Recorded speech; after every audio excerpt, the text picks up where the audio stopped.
बिस्मिल्लाहिर्रहमानिर्रहीम बिस्मिल्लाहिर्रहमानिर्रहीम। स्टूडेंट्स, आज हमारा 11वां लेक्चर है इनहेरिटेंस के चैप्टर का, जिसमें आज हम पढ़ेंगे एक्सेप्शंस ऑफ मेंडेलियन इनहेरिटेंस। इससे पहले हम लॉस पढ़ चुके हैं, monohybrid cross, dihybrid cross, उसके नतीजे में जो लॉस आ गए वजूद में वो पढ़ चुके हैं। अब जो स्टूडेंट्स हम पढ़ने जा रहे हैं वो है एक्सेप्शंस टू मेंडेलियन इनहेरिटेंस। लेकिन बीच में से हमारे पास एक टॉपिक जो है वो रहता है, क्योंकि वो प्रोबेबिलिटीज़ है, स्टैटिस्टिकल, उनकी कुछ कवानीन हैं, वो मैं इसलिए यहाँ पे नहीं पढ़ा रहा क्योंकि अभी जो आगे टॉपिक्स है उनके साथ फिर उनका ताल्लुक़ नहीं है।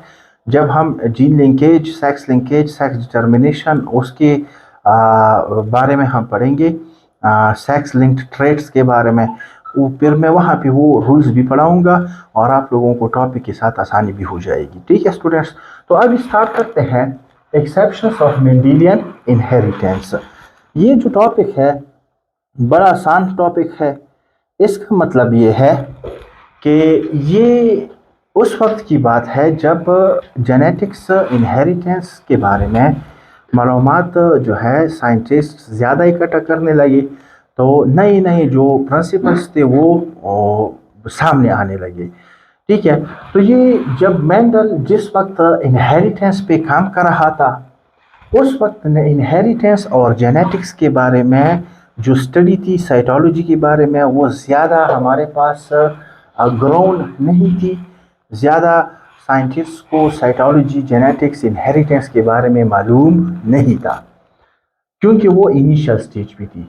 लेकिन आजकल ये जो है इंतहाई ज़्यादा जो है एडवांस्ड हो चुकी है इनकी स्टडी, और ग्राउंड इमेंसली का मतलब यही है कि आजकल बहुत ज़्यादा जो है इसके बारे में मालूमात मौजूद है।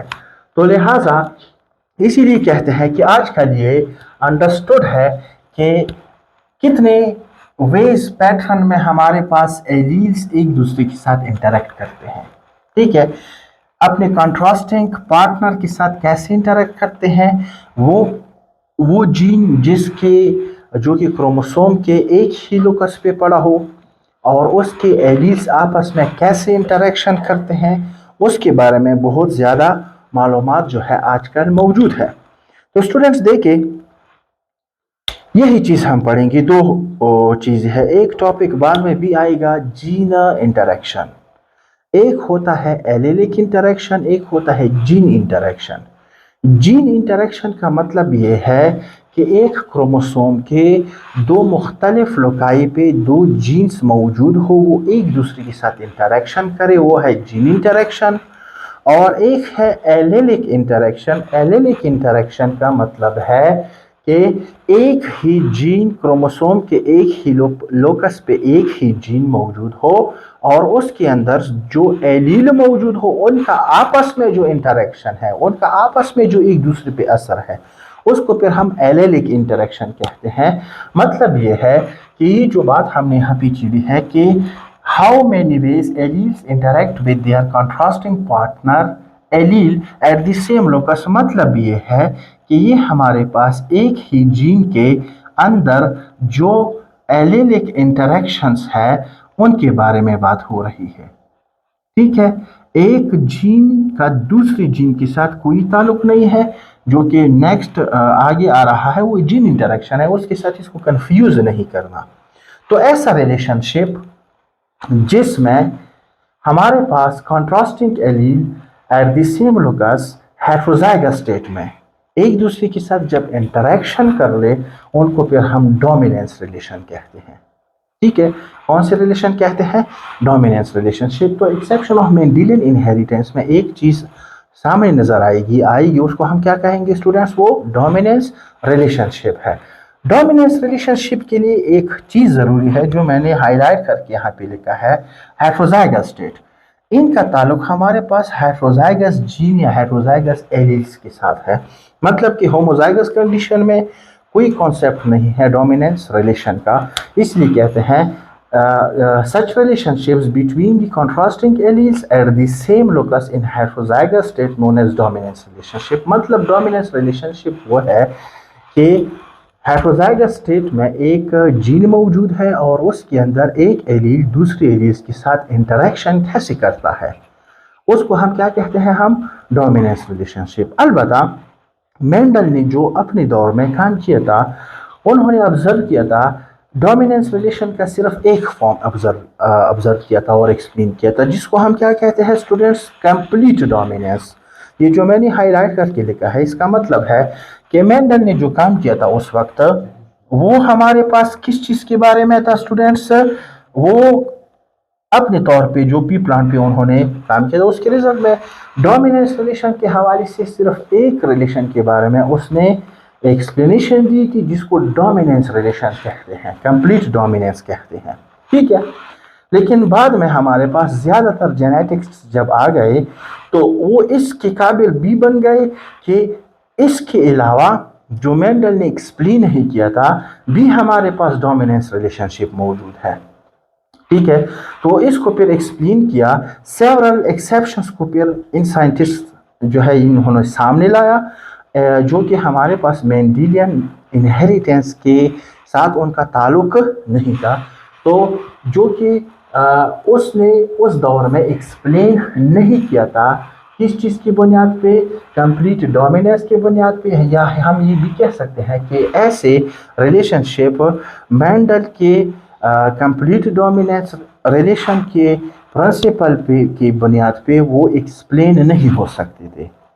तो ऐसे एक्सेप्शंस को फिर क्या नाम दिया गया बाद में, एक्सेप्शंस ऑफ मेंडेलियन इनहेरिटेंस। इन ही एक्सेप्शंस को आजकल क्या कहते हैं, are known as exceptions of Mendelian inheritance. समझ गए, मतलब ये हुआ कि जो एक्सप्लेनेशन मेंडल ने उस वक्त नहीं दी थे, वो एक्सप्लेनेशन बाद में जो दूसरे जेनेटिक्स आ गए, उन्होंने जो है एक्सपेरिमेंट्स के बाद ये चीज़ देखा कि हर एक फिनोमेना इनहेरिटेंस के हवाले से मेंडल ने एक्सप्लेन नहीं किया है, तो उसको फिर क्या नाम दिया गया, नॉन मेंडेलियन इनहेरिटेंस भी इसको कहते हैं, या Mendelian exceptions of Mendelian inheritance भी कहते हैं। फॉर एग्जांपल हमारे पास है इनकम्प्लीट डोमिनेंस, ठीक है, इसी के साथ साथ है कोडोमिनेंस और इसी के साथ साथ है ओवर डोमिनेंस। ये जो फिनोमेना सामने आ गए वक्त के साथ साथ, ये किसने एक्सप्लेन नहीं किया था, मेंडल ने एक्सप्लेन नहीं किया था। समझ गए ना। तो स्टूडेंट्स थोड़ा सा हम टच कंप्लीट डोमिनेंस को भी देते हैं, ताकि इसी के साथ साथ ये जो तीन रिलेशनशिप है, इनकम्प्लीट डोमिनेंस है और इसके साथ कोडोमिनेंस है और ओवर डोमिनेंस है, वो भी सही तरीके से आप लोगों की समझ में आ जाए। बाकी कंप्लीट डोमिनेंस जो है नॉन मेंडेलियन इनहेरिटेंस में इंक्लूडेड नहीं है, ये मेंडल ने एक्सप्लेन किया था, लेकिन दूसरे रिलेशनशिप्स को समझने के लिए इसको हम टच देते हैं। कंप्लीट डोमिनेंस क्या है ऑलरेडी हम पढ़ चुके हैं, वो डोमिनेंस रिलेशनशिप जिसमें एक एलील कंप्लीटली डोमिनेटेड हो अपनी दूसरे कॉन्ट्रास्टिंग पार्टनर पे, हेटेरोजाइगस स्टेट की बात है, और वो अपने आप को जो है क्या करे, फिनोटिपिकली एक्सप्रेस करे, उसको क्या कहते हैं, कंप्लीट डोमिनेंस। वही कंप्लीट डोमिनेंस का ताल्लुक लॉ ऑफ डोमिनेंस के साथ है। वहाँ पे हमने क्या किया था कि हमारे पास हेटेरोजाइगस स्टेट में एक एलील कंप्लीटली डोमिनेट करता है दूसरी एलील को और ख़ुद को फिनोटिपिकली एक्सप्रेस करता है। जो एलील डोमिनेट करता है दूसरे को, उसको हमने डोमिनेंट एलील का नाम दिया था। जो एलील एक्सप्रेस ना हो, डोमिनेटेड रहे, उसको हमने रिसेसिव एलील का नाम दिया था। तो यही बात है कि ये वही रिलेशनशिप है जिसमें एक एलील अपनी दूसरी पार्टनर, दूसरी कंट्रास्टिंग एलील को कंप्लीटली डोमिनेट करे और उसको एक्सप्रेस होने ना दे, खुद अपने आप को फिनोटिपिकली एक्सप्रेस करे। इसको हम क्या कहते हैं students, complete dominance.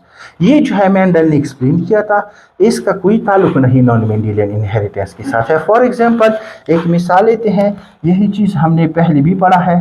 Stem height में हमारे पास हेटेरोजाइगस स्टेट का एक जीन है जो कि कैपिटल टी और स्मॉल टी से डिनोट होता है, हेटेरोजाइगस स्टेट है। ये टॉलनेस के लिए है, ठीक है। क्यों ये टॉलनेस के लिए है ये जीन, क्योंकि ये जो कैपिटल टी है ये क्या है, डोमिनेंट है किस चीज़ पे, स्मॉल टी पे। कैपिटल टी स्मॉल टी को डोमिनेट कर रहा है, being dominant एलील और another partner that is T जो कि recessive एलील है और वो खुद को एक्सप्रेस नहीं कर पा रहा। ये according to law of dominance वाली बात है, समझ गए ना। तो ये जो है इसको कंप्लीट डोमिनेंस कहते हैं। अदर डोमिनेंस रिलेशंस को समझने के लिए यहाँ पे हमारे सिलेबस में भी इसको टच दिया है डोमिनेंस रिलेशन के साथ, लेकिन ये है मेंडेलियन इनहेरिटेंस, ये नॉन मेंडेलियन में नहीं आता। अभी आते हैं जो दूसरी डोमिनेंस रिलेशनशिप है उसके बारे में हम पढ़ते हैं। अगर आप लोग इसे स्क्रीनशॉट लेना चाहते हैं तो ले सकते हैं। अच्छा स्टूडेंट्स देखिए, ये जो दूसरा है कोडोमिनेंस, ये नॉन मेंडेलियन इनहेरिटेंस में आता है। ठीक है, इसके बाद हम इनकम्प्लीट डोमिनेंस और ओवर डोमिनेंस उसको भी डिस्कस करेंगे। देखिए स्टूडेंट्स, लफ्ज़ से ज़ाहिर है को डोमिनेंस। को का मतलब है कि जो एक जीन की दोनों एलील है दोनों खुद को एक्सप्रेस कर रहे हैं। ठीक है, लेकिन कैसे? That type of dominance relationship in which both contrasting alleles located at same locus, मतलब कि क्रोमोसोम पे जो जीन पड़ा है उसके दोनों कंट्रास्टिंग एलील्स जो है जो एक ही लोकस पे जो है पड़े हो, वो दोनों अपने आप को एक्सप्रेस करते हैं। जिस तरह हमने कंप्लीट डोमिनेंस में जिक्र किया कि उसमें एक एक्सप्रेस होता है दूसरा रिसेसिव रहता है, उसका कोई जो है एक्सप्रेशन में हिस्सा नहीं होता। यहाँ पे देखिए जिसमें बोथ कंट्रास्टिंग एलीज, दोनों कंट्रास्टिंग एलीज जो है जो कि लोकेटेड है सेम लोकस पे, एक्सप्रेस देमसेल्व्स इंडिपेंडेंटली, मतलब ये हुआ कि ये आजादाना तौर पे दोनों एलीज अपने अपने ट्रेट्स को एक्सप्रेस करते हैं विदाउट इन्फ्लुएंसिंग ईच अदर फिनोटिफिकली। ये एक दूसरे पे कोई रुकावट, कोई असर, कोई रेजिस्टेंस एक दूसरे के लिए पेश नहीं करते। दोनों एलीज जो है क्या करते हैं स्टूडेंट्स, खुद को एक्सप्रेस करते हैं फिनोटिफिकली। दैट इज मतलब यह है कि both traits are expressed individually without effecting each other. दोनों एलील जो कि हर एक एलील अपने ट्रेट को एक्सप्रेस करने के लिए रिस्पॉन्सिबल होता है, यही दोनों ट्रेट्स जो है एक्सप्रेस होते हैं, इसको कोडोमिनेंस कहते हैं। ठीक है, जिस तरह कंप्लीट डोमिनेंस में हमने पढ़ा कि एक एलील एक्सप्रेस हो रहा है, दूसरे का कोई उसका एक्सप्रेशन में हिस्सा नहीं है। यहाँ पे क्या चीज है, ये दोनों एलील हमारे पास क्या कर रहे हैं, खुद को एक्सप्रेस कर रहे हैं इस तरीके से कि इस एलील का ट्रेट भी फिनोटिफिकली वाज़ेह तौर पर एक्सप्रेस हो रहा है और दूसरी का भी एक्सप्रेस हो रहा है। ठीक है, उसको हम कोडोमिनेंस कहेंगे। ठीक है स्टूडेंट्स, एक बेहतरीन एग्जाम्पल इसका जो है हमारे पास एबीओ ब्लड ग्रुप सिस्टम में हमारे पास जो बेस्ट एग्जाम्पल इसका आ रहा है वो है एबी ब्लड ग्रुप सिस्टम। देखिए students, AB blood group system जो इंडिविजुअल आप लोगों ने सुना होगा कि ये इसका जो है ए बी पॉजिटिव है, पॉजिटिव का अपना रोल है, वो RH ब्लड ग्रुप के साथ ताल्लुक है। ये ए बी है, ये ब्लड ग्रुप O है, इसका ब्लड ग्रुप B है, ब्लड ग्रुप जो है EB है। तो EB ब्लड ग्रुप का मतलब ये हुआ कि ये दोनों जो है हमारे पास इनकी दोनों एलीज एक्सप्रेस हो रहे हैं इंडिविजुअली। जीनोटाइप क्या है EB ब्लड ग्रुप का, ये हमारे पास इनका जीनोटाइप है IA